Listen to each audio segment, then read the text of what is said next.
Luxury fashion is over, at least the kind we all grew up idolizing. But the question is, what comes next? For decades, the luxury world was defined by logos, exclusivity, and fantasy. Hermès, Chanel, Dior. These names carried weight not just because of craftsmanship, but because of what they represented: class, aspirations, status. But in 2025, something has shifted. And if you're paying attention, it's not just a change, it's a full collapse of an old system. Because today, the things that once defined luxury are no longer enough. The fashion customer is changing. They're no longer seduced by a name alone. They want meaning, depth, identity, and most importantly, they want truth. In this video, we're diving deep into the death of traditional luxury and the birth of what's coming next. A new fashion era rooted in emotion, intellect, rebellion, and individuality. Let's start with what killed old luxury. There's a quiet exhaustion in the air, a fatigue with logos, overpriced basics, and manufactured scarcity.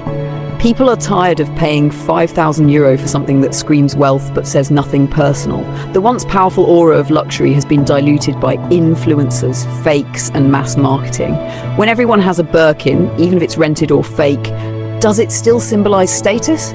This new generation of consumers doesn't just want to look rich, they want to feel something. And for the first time, the fashion elite and emerging creatives are aligned on this. Both are moving away from showing off and instead searching for storytelling, rarity, and raw beauty.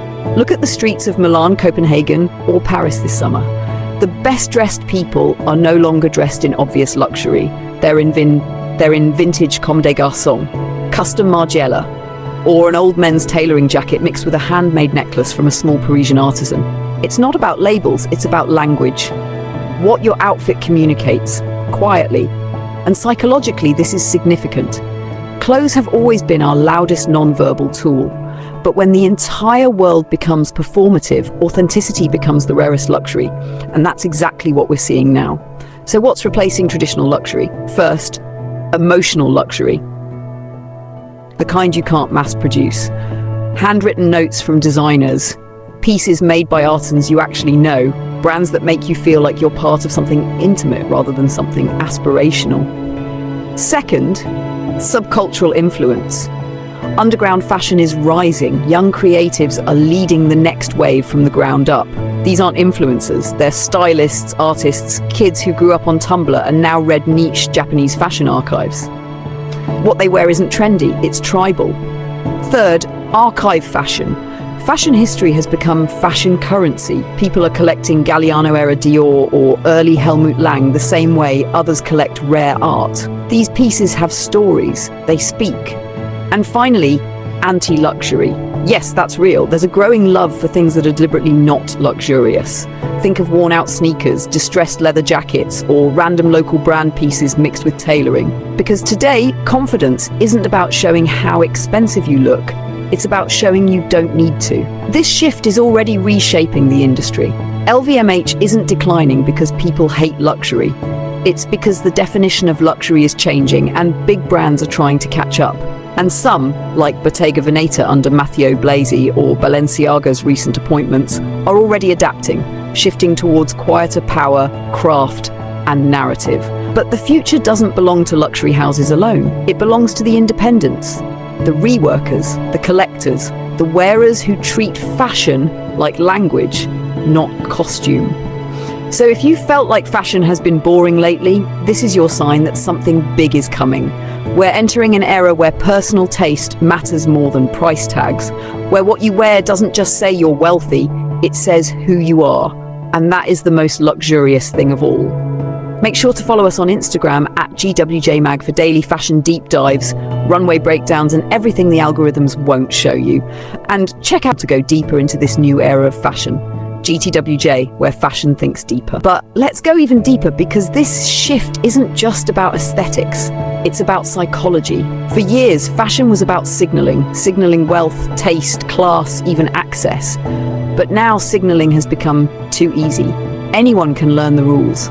Anyone can copy the look. Real style today isn't about knowing the codes, it's about rewriting them. This is why we're seeing the rise of inconspicuous dressing, the kind where nothing screams but everything speaks. a perfectly worn leather jacket that's been in someone's closet for 15 years, a pair of handmade loafers from a tiny Tuscan maker, an anonymous silk shirt with no logo, but a perfect cut. These aren't statements for Instagram, they're quiet choices made for the self. It's the fashion version of what's happening with wellness, food, and even relationships. We're moving away from artificial perfection and leaning into something deeper. We crave realness. We crave connection, and fashion, at its best, gives us both. You'll notice this in the way people are shopping now. Less impulsive, more intentional. People aren't buying to show off. They're curating, collecting, cherishing. They want clothes that feel like them, that align with their values, that hold memory, history, and soul. Let's talk about what we're seeing on the runways. Some houses are waking up. Take the Row. They've never chased trends, and in 2025, they've become more influential than ever. Their shows feel like poetry, minimal silhouettes, rich fabrics, no logos in sight. It's luxury through silence. Then you have designers like Dries Van Noten, whose final show this year reminded us that emotional impact is more powerful than spectacle. His clothes weren't just beautiful, they told a story, and that story stays with you. Meanwhile, young brands like Commission, La Mer, and Kiko Kostadinov are thriving not because of celebrity endorsements, but because they offer something thoughtful, something smart. They design for people who see clothing as identity, not advertisement. And that's what this new era is all about. Fashion as a mirror, not a mask. So what do we wear in a world where luxury is no longer the goal?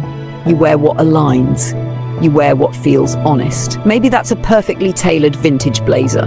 Maybe it's a Comme des Garçons piece from 2007 you found secondhand. Maybe it's an oversized men's shirt and handmade earrings from an unknown artist. The key isn't the label, it's the language, the deeper meaning, the emotion behind it. And this is where fashion is going. We're leaving behind the era of flexing and entering a new age of feeling. Not everyone will get it, but that's the point. This shift is creating a divide between those who dress to impress and those who dress to express, between consumers and curators, between noise and nuance. So if you've ever felt like luxury fashion wasn't speaking to you anymore, good. You're ahead of the curve. You're exactly who this new era was made for, because the future of fashion doesn't belong to the loudest. It belongs to the ones who understand what fashion really is. A language, a legacy, a way of thinking. Follow at GTWJ Mag on Instagram for more breakdowns of this fashion revolution and full deep dives, visual essays, and the side of fashion the industry doesn't want you to see. This is GTWJ, where fashion thinks deeper, and we're just getting started.